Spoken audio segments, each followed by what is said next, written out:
The rhythm of healing, the OCTAVES Method. O is for observation, through stillness we find meditation and breath work that quiet the mind. In silence we listen, the answers are clear, awareness emerges, dissolving the fear.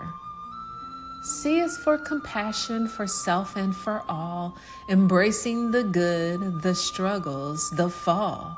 With kindness we grow, we nurture, we mend, learning to love ourselves as we extend. T is for therapy, a path we explore. Daily we practice unlocking the door.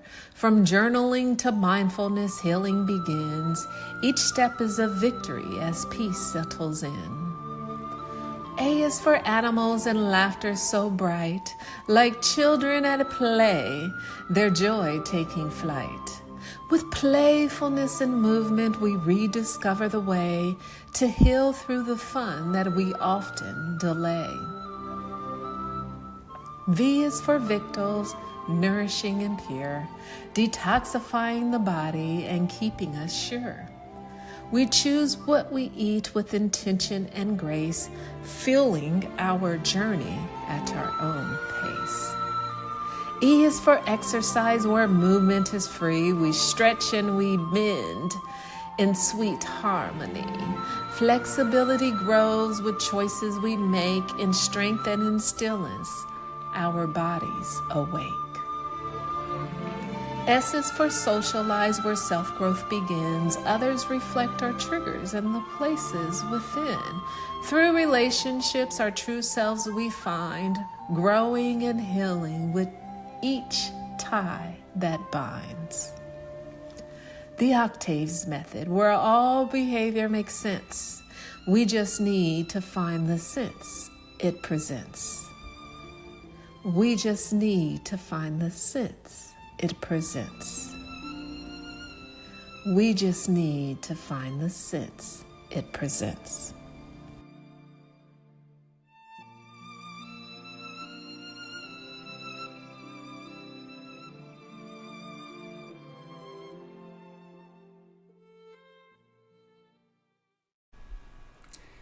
Hello, everyone, and welcome to Season 5 of the Trauma and Social Work Podcast.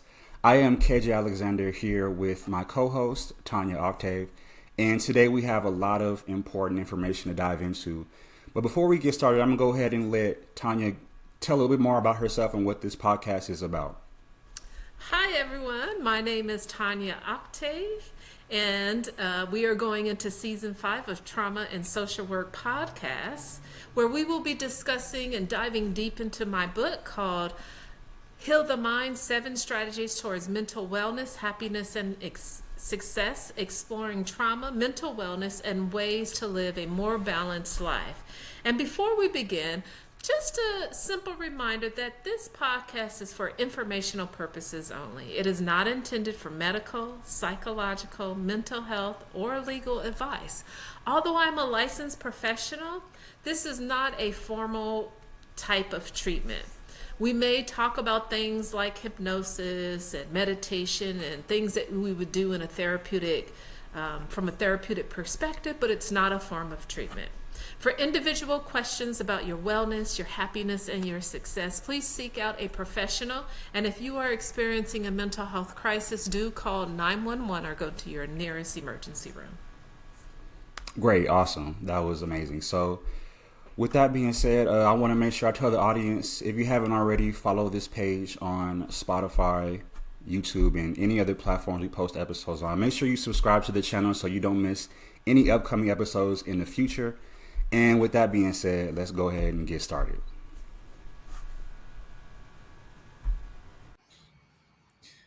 Hello, everyone, and welcome back to the Trauma and Social Work Podcast. KJ Alexander back once again with my co-host, Tonya Octave. And today we are getting into the discussion of exercise and physical health, Chapter 6 of the book, in Heal Thy Mind. And this is a very important chapter, no doubt. A lot of great information I wanted to go over. Physical health is such a key factor in so many things in life, but a lot of people don't necessarily associate exercise with mental health. So I thought it was great that you were able to break this down in this section of your book. So you have a section where you talk about the importance of exercise, and I like to share that if I could. So exercise improves high blood pressure. It decreases stress and the risk for diabetes and heart disease. It improves sleep, though it is not recommended to engage in cardio 3 to 5 hours before bedtime. It improves and or stabilizes cognition, anxiety, depression, and other trauma-induced symptoms. For your mental health, exercise releases feel-good endorphins, the brain's natural chemical to enhance your overall good feelings. It moves your thoughts away from negativity, often associated with depression and anxiety. The more consistently you exercise, the more confident you feel. Your social interactions increase and you feel more actively involved in your health. As a result, you take control of your physical health and mental health. And I think that was very spot on. So, with that being said, I kind of wanted to ask, in your opinion, what role does exercise play in mental health? And what are some of the different ways you've seen exercise become a part of someone's mental health regimen? So even if we kind of backtrack a little bit and think about what does it mean to be depressed or Okay. anxious or to experience some sort of trauma reaction in the body.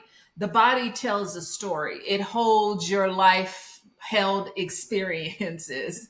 Yeah. And when we're depressed, we tend to be more closed off. So we might be more, our shoulders might be more forward versus our shoulders rolled back and our head high. If we're anxious, we might be a little bit more shaky and a little bit maybe more off to the side versus kind of having like that very long, elongated posture. So our emotions are not only are experienced in our body, other people can see them. So if you've ever asked someone like how you're feeling today, and they're like, okay, I guess, then you kind of know like, oh, Yeah. maybe I shouldn't ask any more questions. Yeah. Or if like someone says like, oh, how are you doing today? And you're like, oh my God, I'm so depressed. It's great. You would feel and see the inconsistencies in terms of how we've been conditioned in this world. So when we think about movement in the body kind of helps the mental health part of what is going on internally for us. So even when we don't want to, and this is why I think animals can be so good, because when someone is struggling with depression and they don't want to get up, boy, that dog looks at them and says, you better walk me and you better get up and do it now, or I'm going to go poop and pee right here. Then you're more inclined to get up. And then once you get up and start moving, then you feel a little different. Maybe not all better, but a little different. Or you're like, oh, I don't want to go to the gym today. But when you get to the gym, even if you feel like you're dragging yourself and putting unhealthy things in like energy drinks and coffee in to try to get more energy, when you arrive at the gym, hopefully you have water. When you arrive at the gym, then you're going to get into the program. So there's something about the connection of the physical body and the mental body. And there's this movement that we have to have because things are stored in our body that don't always need to be processed verbally, meaning me calling you and talking to you about a problem that I'm having. It could actually be a way to integrate what the experience is and how I've been off and on always in kind of like some sort of exercise. But when it really hit home for me was when I was caring for my dad who was going through prostate cancer, and he had made a decision that he no longer wanted to do the treatment. And so in that process for me, I was under a lot of stress. And boy, did I was doing yoga 2 to 3 times a day. And I felt like that practice helped me be better prepared and to show up when I was also grieving the process of the relationship, like the father-daughter relationship. And so I think that was what kind of stuck with me and why it was so important. Then I started researching it, and I kind of knew a little bit about the connection of the body and movement of the body, but that's when it really hit home for me in terms of a personal experience.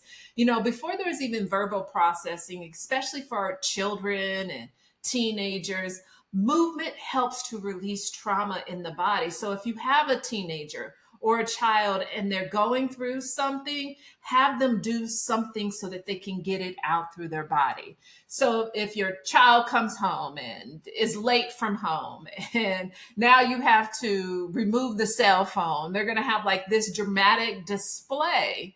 Maybe give them the opportunity not to go sit down in the corner, but you can go in your room and dance.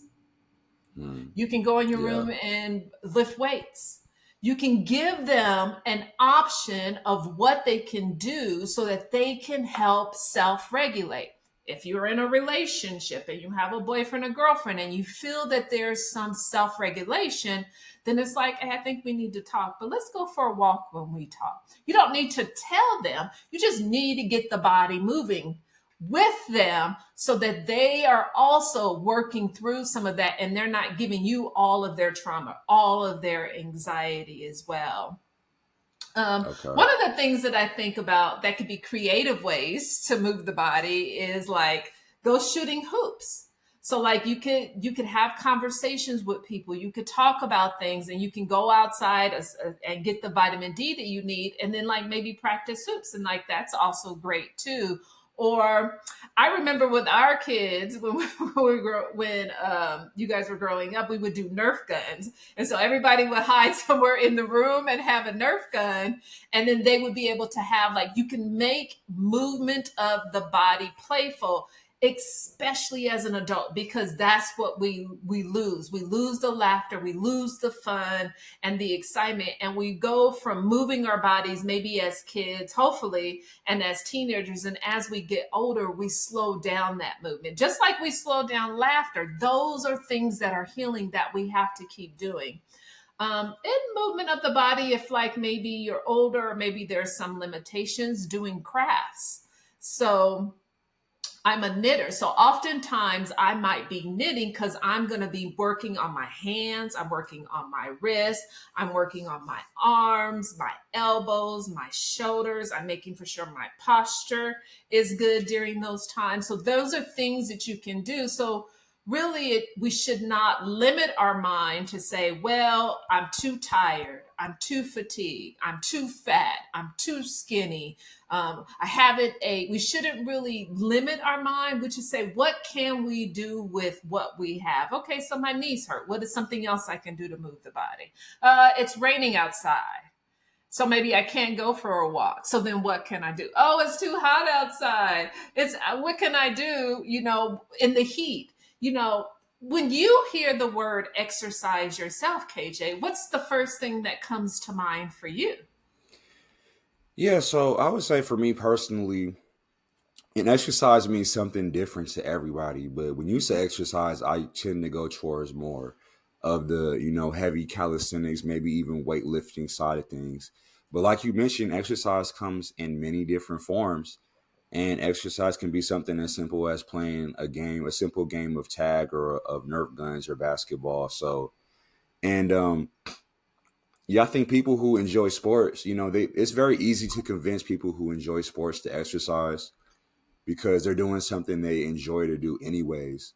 So I believe the tricky part is getting the people who may not be into sports or physical activity already and show them the importance of it and how it can affect their mental health, and getting them on board with trying to add some other things to their daily activities that may be new.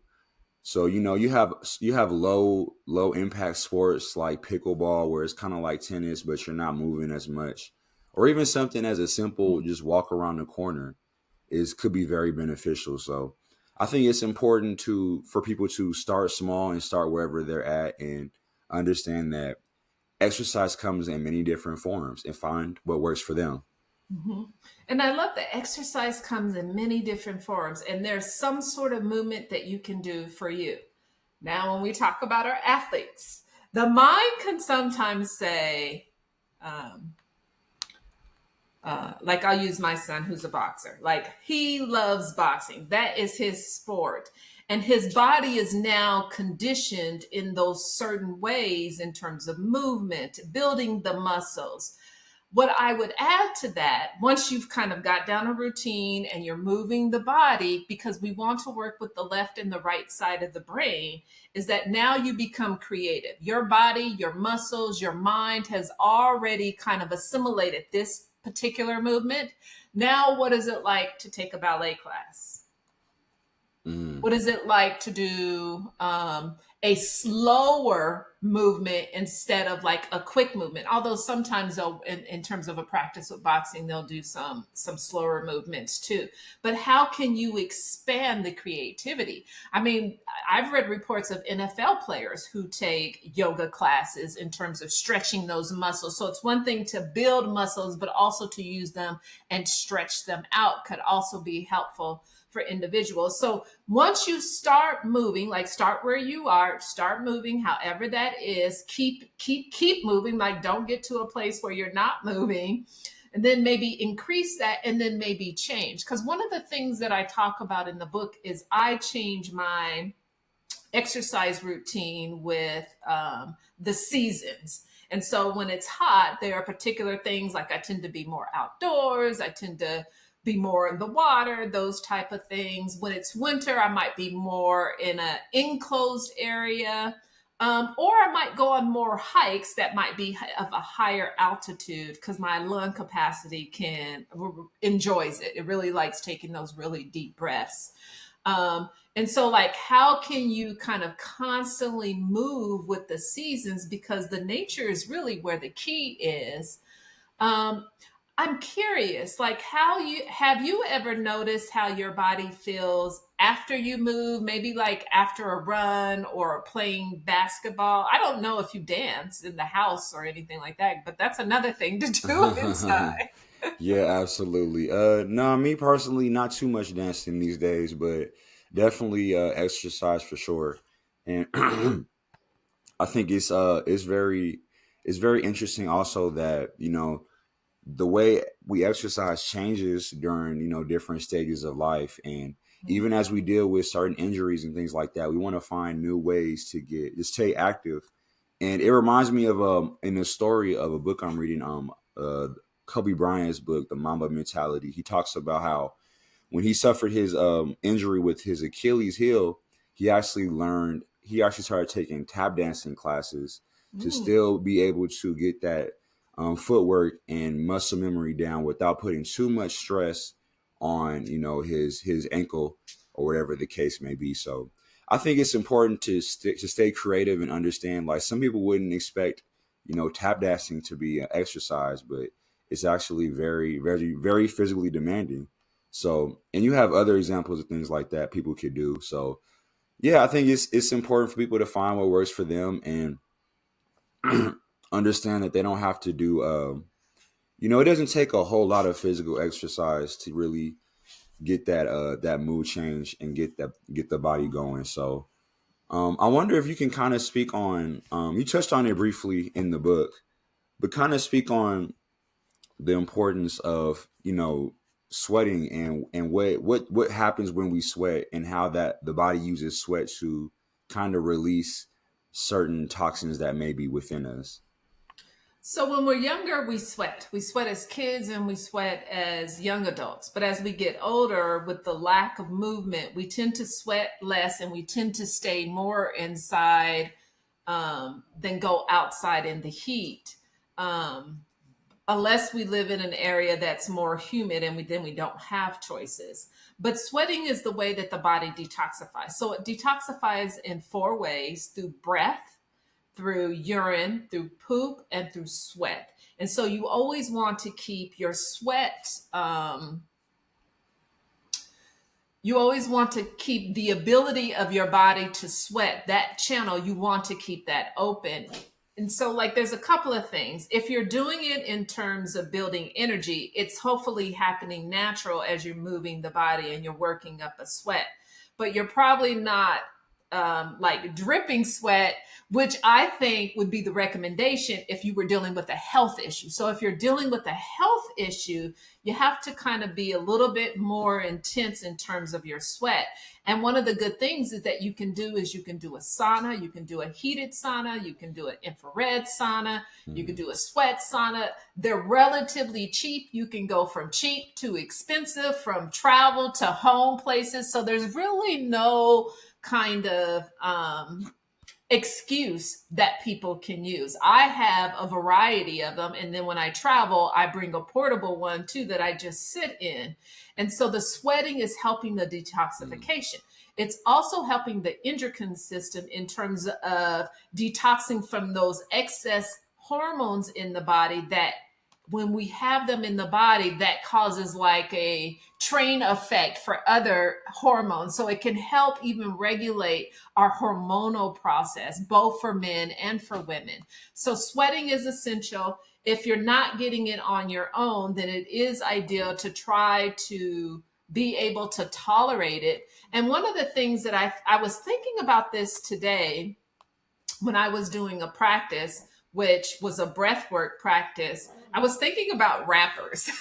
And actually, I don't know why I was thinking about Eminem, because I had just read something in terms of his lyrics, how he can say things for a period of time without taking that breath. And all I just thought was his lungs. He's really did some lung work and probably breath work. And so even in like, if you're in the entertainment industry, how can you boost your performance? It's not like being a great superstar per se, but maybe you could enhance that talent by doing breath work. And what we did is 600 breaths, short breaths, in and out, in and out, in and out, for how long ever it took. And that is a big workout in your stomach. Yeah. You talk about a six pack, but controlling your breath and learning the movement of the body, or trying to keep the body still, but the lung capacity, how it could expand. And I even broke out a sweat doing that. So there are things like we can use that, even if we are, like, let's say we want to be a rapper or a singer. What are we doing to enhance that ability? Are we taking things like Qigong to help with breath work so that it can help build our talent along the way? Or if we talk a lot, are there things that we're doing in terms of exercises for the throat? To nurture that and to soothe that. I think for most singers that I've come across, they have a practice that they do that kind of helps massage their vocal cords so that they are also nurturing and exercising it, opening up and closing it, opening up and closing it. Yeah, no, that's good right there. I never thought about it like that. So, and I kind of wonder, do you think it's better? Because I know some people go in the sauna after a workout. I wonder, is it better to do that after a workout or before, or does it really matter if you do that before or after a workout as far as the sauna? It's probably going to be a preference. Some people will do a heated sauna with infrared light to help warm up the body, then go into a practice.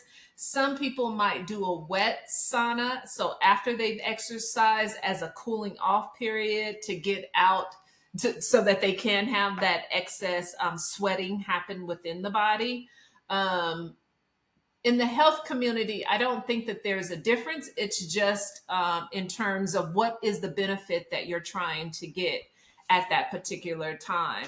The goal when I talk about exercise, this isn't about the physical body, about like having particular muscles or a particular shape or losing weight or gaining weight. The goal for me when I think about exercise is boosting your activity level and having energy that can sustain you through the day. So if something happens at 10 p.m., that you're going to be ready for that 10 p.m., although you probably should be asleep, but you might get a call in the middle of the night or something like that, that you're not going to feel like your energy is just draining throughout the day, but that your energy is being sustained throughout the day. And then, as you said earlier, as we age, movement declines, but also it's that disconnection from the joy. Like, what is it to be like 80 years old and doing hula hooping or handstand? Like, I think those are amazing. Those are the people that we should be following, because we don't think enough about our older version. Like, and I've said this before, we do inner child work. We know about childhood traumas and things like that, but there's no plan for the future for when we're turning 120. How do we want to sustain our physical body at 120? Do we want to just be in the bed and someone feeding us and taking care of us? Or do we want to be 120 and going out to the garden and getting some kale for our salad and being able to still weed and move things around and really enjoy what I would say to be retirement? So I think it's like reframing exercise as a form of play, a form of healing, a form of self-empowerment, because it really restores the connection between movement, the body, and mental health. Most people who move are less likely to be depressed. There's countless amount of research that proves that. Yeah. I'm curious about you, for your 120-year-old self. So when you turn 120 years old, what do you vision your life will be like? Oh, well, if I make it to such a blessed age, I definitely hope that I'm still able to at least move around freely and have good activity, and just enjoy things that I like to do, whatever it may be. And I think, yeah, a big part of that is starting young and making sure that you take care of your body, exercise and eat well and things like that. And and yeah, it starts with you with building habits at an early age. That way, that when you do get to those older years, you don't have to start a new habit. You can just continue what you've already been doing. And you're right. It can be hard for people to, go from a sedentary lifestyle to want to transition into more exercise. And you touched on it in your book a little bit during the COVID pandemic, where everybody was stuck in the house, and there was a lot of depression and anxiety going on during that time due to the fact that people weren't maybe going out as much or exercising as much as they used to. And now that we're kind of on the other side of that, and there's still people who have a lot of those habits that came about during the pandemic. A lot of people are working from home, things of that nature. So we have to remind ourselves that it's important to go outside, get in that sunlight, that vitamin C, and exercise however that may look to us. It may be different for everybody, but as long as we keep that underlying idea of some type of physical movement in any form, and build those habits early, as well as other things we talked about in other episodes, as far as nutrition and things like that. So they all go together and they all tie in to one. And yeah, I think it's really important. I don't want to get older and have a bunch of health issues or have to deal with a bunch of mental anxieties or things that I didn't address at a younger age. So it's important to just address it while you are at a younger age. That way you could, like I said, build those good habits. And I think that is a great place for people to start. So if I were working with you, I would say this is exactly where we're going to start, because this is where most people are, especially when I start talking about movement, even in psychotherapy. If I get to be in 120, that we're going to stay there for a little bit with if. That means at some point in our lifetimes, we believed that not to be possible. Either all the stuff that was told to us, the things that we read or see in the world about people dying early or getting all of these diseases or being depressed. So the if part, what if I were to say the choices you make now can move from if I become 125 to when I become 125, I'm going to be that 125 man riding my bike in the neighborhood, because then you can visualize and now you have a goal to reach versus the thought in the mind that says if. That means there's hesitation. And when there's that if, that means you'll go to soda instead of water. If there's that if, you'll go to fast food instead of making a salad. So working with that, I'm no longer going to say if my affirmation, or if I put it on my phone screen, or I put it on a notepad and put it on my refrigerator or the door, that when I become 25, I'm going to be riding my bike. And how beautiful is that going to be a 125-year-old Black man riding your bike in the neighborhood, retired and free? That's the image. That's the thought that you work with. So it moves from if to when, and that helps the motivation. That helps making those different choices now. Because if we think if, then it's like, it's just one time I'll have a soda. It's just one donut, 2 donuts, 3 donuts, 4 donuts down the road. And then we end up in a disease state. A wellness plan is about the choices we make now and how does that make us move towards a well state, which is kind of different living in the US. Because living in the US, the choices we make, including myself, moves towards a disease state. Yeah. I would say the truth. Yeah, no. But moves us towards a healing state.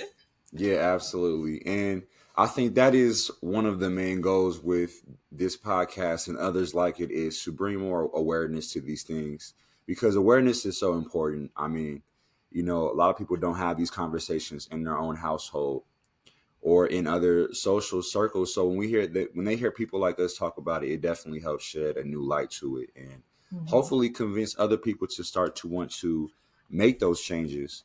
And so let me ask you this, because I shared a time it was actually hot yoga that I was doing at the time. And because I was doing it too intense, it was too much. And I was starting to feel a little lightheaded. And I remember there were some suggestions about me doing more calming practices, more of a slow flow. And I resisted it because I really liked the heat and the warming up and the movement and the sweat. Like my body was okay with that. Until I kind of worked with my ego and said, okay, ego, let's let some stuff go. We see that you know how to do the hot yoga. Let's see if you can develop another tool that you can have in your toolbox, which is now why I'm practicing the practice that I'm engaged in now, or probably why I've gone down the path and I've arrived at this particular practice. Can you share a time when exercise maybe helped you during a stressful moment in life? And what was that experience like for you?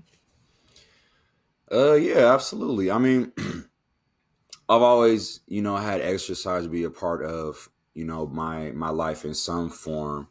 Even if it's not necessarily, weightlifting or anything like that, I've always been familiar with calisthenics and cardio and things like that. So I believe one of the best ways to remove stress is to go for a jog or a walk, in my opinion. It's something that is, low impact on the body, as long as, of course, you have proper footwear and things like that. But it doesn't take a lot of equipment and very, very little, money or anything like that. Just find yourself a good path, go for at least, I feel like a good mile jog to a walk is a good pace, and just start to build up that cardio endurance and that cardiovascular strength. And, there's so many benefits to that in and of itself.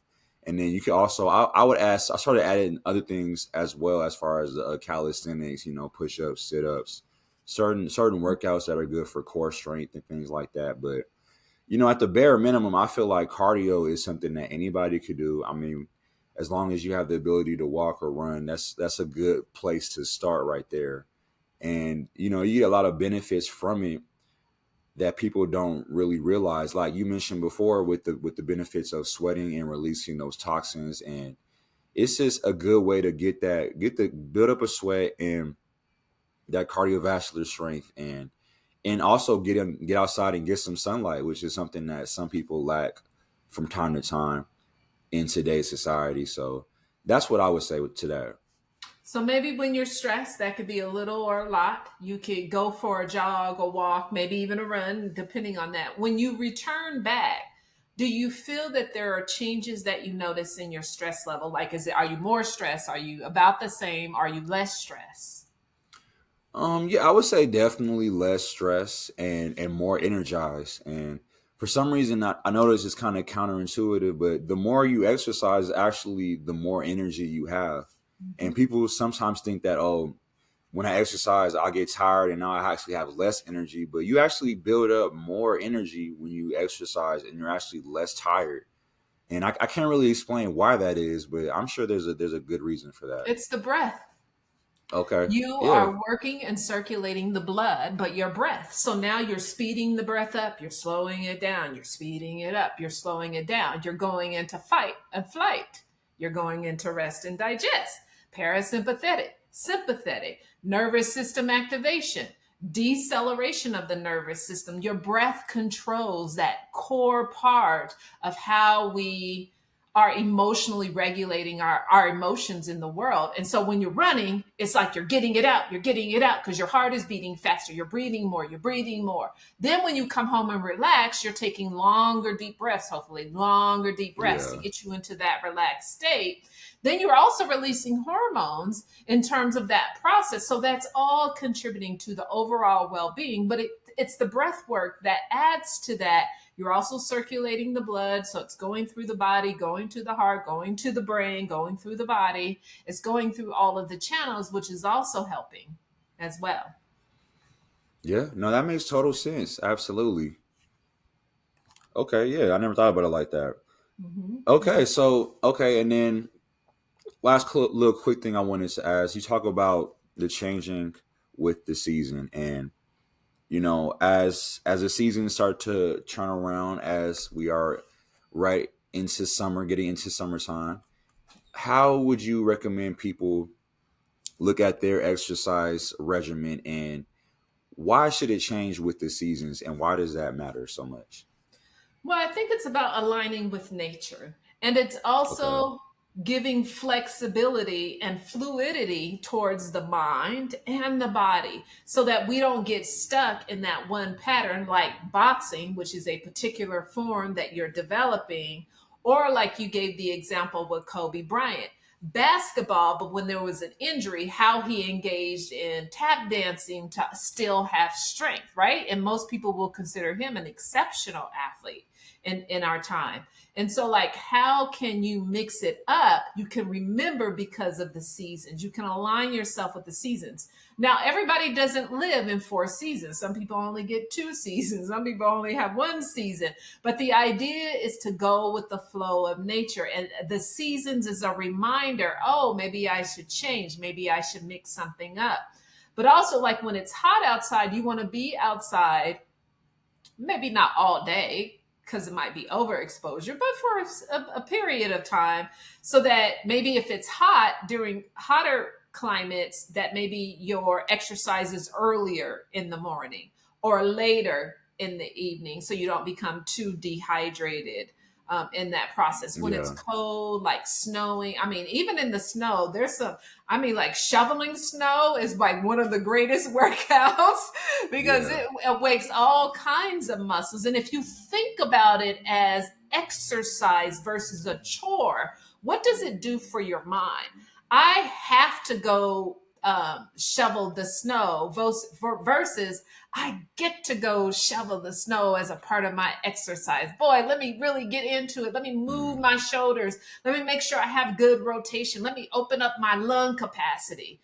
Um, I never shoveled snow, so I'm just kind of imagining what No, that no, would that be is a good like. example. Yeah. But just as an example, I would try it if it ever presented the opportunity because I think it would be fun. It would be like a form of fun play for me in terms of doing it. So it's really even like it's working with the mind to get the mind to settle into these ideas that this is what the body needs. It helps manage stress. It helps manage your everyday, the way that you're functioning in the world. And so that was the idea, the concept with changing with the seasons, because I never really heard people talk about it. They talk about changing muscles. So when you're building muscles, some people will say, I have leg day, I have arm day, I have stomach day, right? And so they'll switch with that. This is more about aligning in terms of an exercise, and the seasons are really good reminders for you to do that.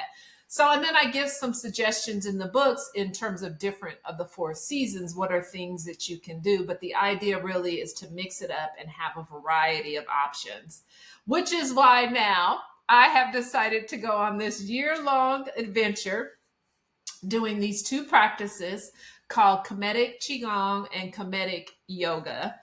It's actually, the Kemetic Yoga part is a Tef Netaru Sime Pao, which is, both of them are aligned with ancient Egyptian practices, and the ancient name is Kemetic. So that's why I reference it as a Kemetic practice.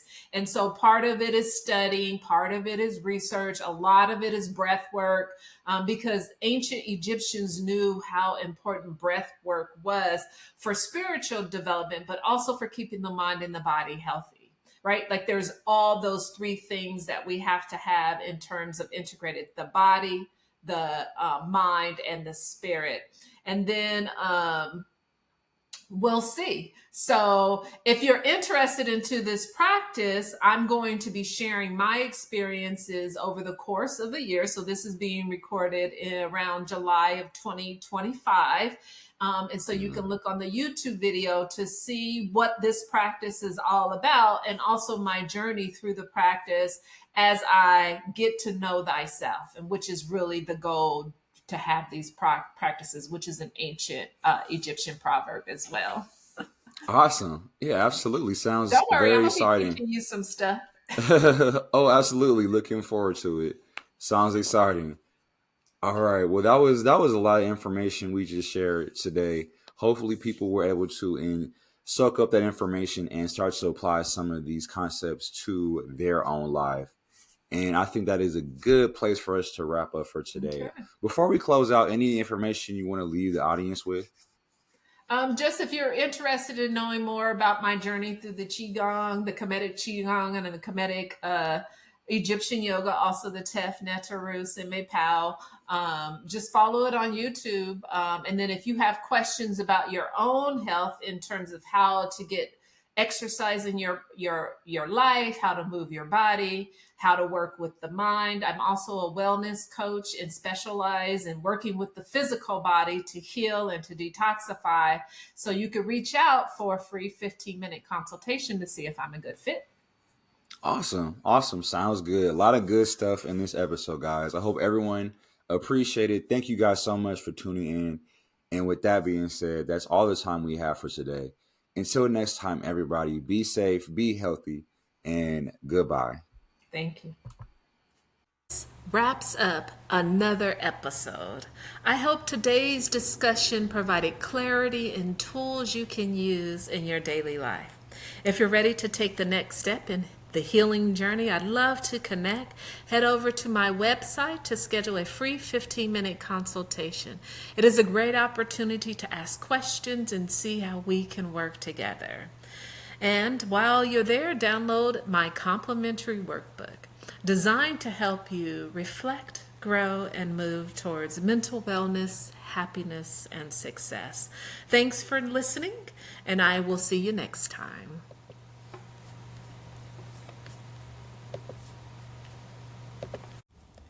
The Rhythm of Healing, the OCTAVES Method. O is for observation, through stillness we find meditation and breath work that quiet the mind. In silence we listen, the answers are clear, awareness emerges, dissolving the fear. C is for compassion, for self and for all, embracing the good, the struggles, the fall. With kindness we grow, we nurture, we mend, learning to love ourselves as we extend. T is for therapy, a path we explore. Daily we practice unlocking the door. From journaling to mindfulness, healing begins. Each step is a victory as peace settles in. A is for animals and laughter so bright, like children at play, their joy taking flight. With playfulness and movement, we rediscover the way to heal through the fun that we often delay. V is for victuals, nourishing and pure, detoxifying the body and keeping us sure. We choose what we eat with intention and grace, fueling our journey at our own pace. E is for exercise, where movement is free. We stretch and we bend in sweet harmony. Flexibility grows with choices we make, in strength and in stillness, our bodies awake. S is for socialize, where self-growth begins. Others reflect our triggers and the places within. Through relationships, our true selves we find, growing and healing with each tie that binds. The OCTAVES Method, where all behavior makes sense. We just need to find the sense it presents. We just need to find the sense it presents. We just need to find the sense it presents.